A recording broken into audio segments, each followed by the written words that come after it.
Hello everyone, ngayon is magluluto tayo ng pansit canton. Mga papart, dahil mayroon kaming gathering ngayon sa aming community. So magluluto tayo ng mga pansit canton para sa kakainin namin mamaya. Yun, let's go! Nandito po yung ating mga ingredients.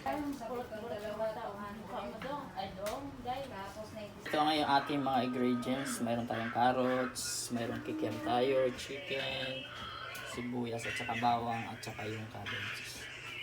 Yun, let's go. Luto na tayo. Start.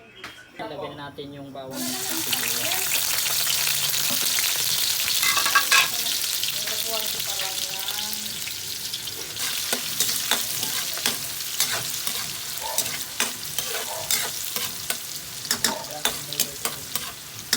Igisa muna natin yung ating sibuyas at saka bawang. Tapos magkulay contact. Ilagay na natin yung ating chicken at saka yung chicken.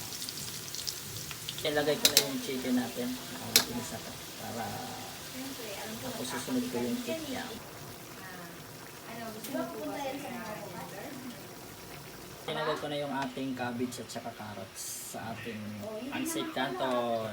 Ating pansit canton luto na. No, let's go mga part. Kain na tayo.